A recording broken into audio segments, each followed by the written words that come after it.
যারা কোটা সংস্কারের আন্দোলন করতেছেন তাদের যারা নেতৃবৃন্দ, তাদেরকে নিয়ে যারা আসলেই প্রকৃত ছাত্র তাদেরকে সাথে করে নিয়ে প্রয়োজনে আমি প্রাইম মিনিস্টারের সাথে বসে কথা বলবো, যাতে একটা যৌক্তিক সমাধান করা যায়।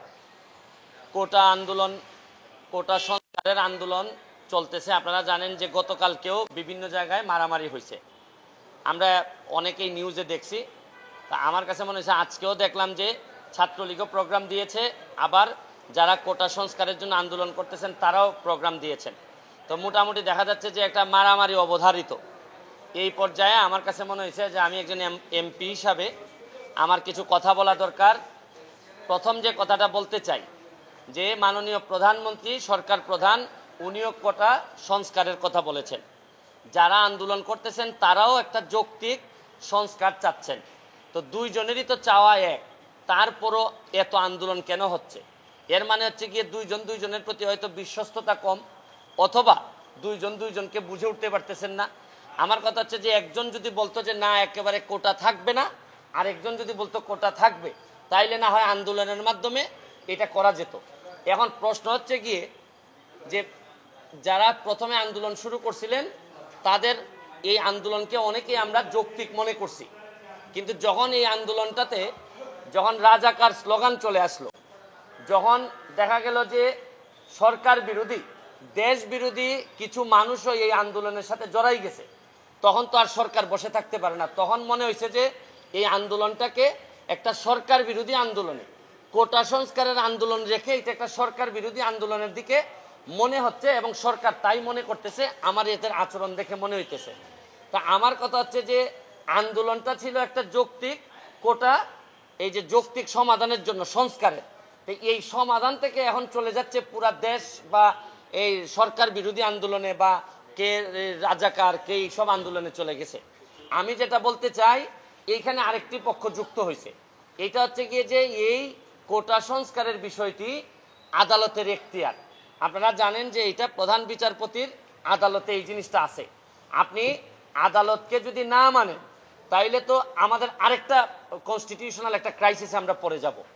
আমার বক্তব্য হচ্ছে পরিষ্কার, যারা মুখোমুখি হচ্ছেন তাদের প্রতি আমার একটা দাবি, কারণ বেশ কিছুদিন ধরে সাধারণ মানুষের অনেক কষ্ট হচ্ছে।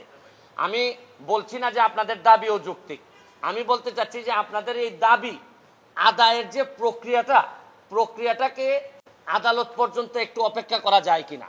আদালত আগামী 1 মাসের মধ্যে এটা সমাধান দিবেন বলছেন। আমার একটা বক্তব্য হচ্ছে যে আপনারা আন্দোলন করতে পারবেন, আপনারা তো আজকে না করলে কালকে করতে পারবেন, এইরকম কোনো কথা আপনাদের কোথাও ছিল না। আপনারা আদালতটা দেখেন, মাননীয় প্রধানমন্ত্রী নিজেই কিন্তু কোটা বাতিল করে উনি কিন্তু আপনারা জানেন গেজেট প্রকাশ করেছেন, এটা কিন্তু উনিই করেছেন, এবং আমার বিশ্বাস উনি আবার একটা যৌক্তিক সমাধান উনি দিতে পারবেন। কারণ হচ্ছে গিয়ে আপনারা কোটার কথা বলে সরকার যদি ফেলে দিতে চান তাহলে তো আমাকেও ফেলে দিবেন, আমি এমপি হিসাবে তো আমিও পড়ে যাব, তাতে আমার দুঃখ নাই। যদি আপনারা ভালো কারণে আমাদেরকে ফেলে দেন অসুবিধা নাই, কিন্তু যদি এখন যুদ্ধাপরাধী এরা যদি এসে আমাদেরকে ফেলে দিতে চায় তাইলে তো আর ফেলে দেওয়ার সাথে সাথে এই যে রক্তাক্ত একটা অবস্থার মুখোমুখি যদি হইতে হয় তাহলে দেশের জন্য কোনোভাবে এটা সুখকর হবে না। আমার বক্তব্য হচ্ছে আপনারা অন্তত 1 মাসের জন্য এটাকে স্থগিত করেন, এবং প্রয়োজনে আমি আপনাদেরকে নিয়ে যারা কোটা সংস্কারের আন্দোলন করতেছেন তাদের যারা নেতৃবৃন্দ, তাদেরকে নিয়ে যারা আসলেই প্রকৃত ছাত্র তাদেরকে সাথে করে নিয়ে প্রয়োজনে আমি প্রাইম মিনিস্টারের সাথে বসে কথা বলবো, যাতে একটা যৌক্তিক সমাধান করা যায়। কারণ হচ্ছে গিয়ে আন্দোলন করে, মারামারি করে, এবং আরো একটা জিনিস দেখেন, আমি ছাত্রলীগের সাবেক নেতা ছিলাম, কর্মী ছিলাম, ছাত্রলীগ এবং যারা মুখোমুখি হয়ে গেছে, এটা কিন্তু একটা চক্রান্ত চলতেছে যে ছাত্রলীগকে অজনপ্রিয় করা যায়। কারণ আপনি যখন একটা দুইটা দলকে মুখোমুখি করবেন, এখন ছাত্রলীগ যদি কাউরে বাড়ি দেয় অথবা ছাত্রলীগ বাড়ি খায়, তখন কিন্তু হয়তো একটা খারাপ পরিস্থিতির দিকে যাবে। ছাত্রলীগকে আরো অজনপ্রিয় করার একটা প্রক্রিয়া চলতেছে। আমি মনে করি, আমি ছাত্রলীগকেও দাবি জানাবো যে আপনারা প্রকৃত অর্থে যদি কাউকে প্রতিহত করেন, তাহলে যদি দেখা যায় যে এই আন্দোলনের বাইরে থেকে কেউ এসে সরকারের ক্ষতি করতে চায়, রাষ্ট্রের ক্ষতি করতে চায়, তাদেরকে আপনারা প্রশাসনের কাছে হস্তান্তর করবেন, নিজেরা আইন তুলে নেবেন না। আমি আপনাদের এই বড় ভাই হিসেবে বলতেছি, আর যারা আন্দোলন করতেছেন তাদেরকেও আপনাদেরই বড় ভাই আমি বলতেছি যে আপনারা আদালতের দিকে একটু দেখেন, এক মাস পরে যদি আপনাদের মনে হয় যে না এটা যৌক্তিক সমাধান হয় নাই, তাহলে আপনারা আবার আন্দোলন করতে পারেন। কিন্তু অযথা মুখোমুখি হয়ে আপনাদের পুরা ভবিষ্যৎটা সামনে, আমি চাই না আপনাদের ভবিষ্যৎ নষ্ট হোক এবং এই রাষ্ট্রে বা দেশে একটা বিশৃঙ্খলা পরিস্থিতি তৈরি হোক। কারণ এইরকম বিশৃঙ্খলা পরিস্থিতি তৈরি হইলে সরকার কিন্তু কঠিন হাতে আগাইতে হবে, সরকারের সামনে আর কোনো পথ থাকবে না।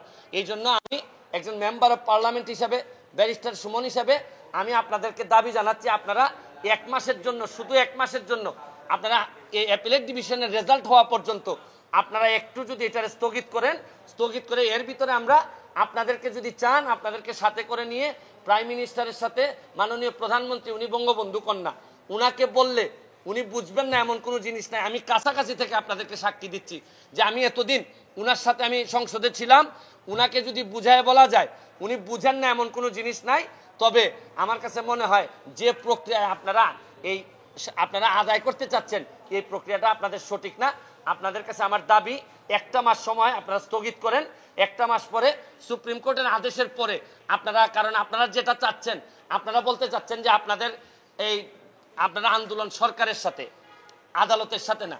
কিন্তু আপনাদের এই আন্দোলনের যেটা চান আপনারা, এটা যদি আদালত থেকে আসে তাহলে তার আপনাদের আন্দোলন করার দরকার পড়ে না। আপনারা মানলাম যে আপনারা আদালতকে চাচ্ছেন না, কিন্তু আদালতের মাধ্যমে আসতে পারে, প্রয়োজনে আদালতে আইনজীবী হিসেবে আমি থাকবো, থেকে যৌক্তিক সমাধানের চেষ্টা আমি করব। এইটুকু আমি আপনাদেরকে বলে দিই। আইনি সহায়তা আমি যদি তারা আদালতে আসে, আমি তাদের সাথে থেকে একজন আইনজীবী হিসাবে তাদের এই যৌক্তিক সংস্কারের জন্য যা যা বলা লাগে আমি তাদের পক্ষে বলবো। কিন্তু তাও আমি চাই যে আপনারা আন্দোলনটা এইভাবে মুখোমুখি হয়ে সাধারণ মানুষের কষ্ট এবং এই রক্তাক্ত পরিবেশ আমরা দেখতে চাই না।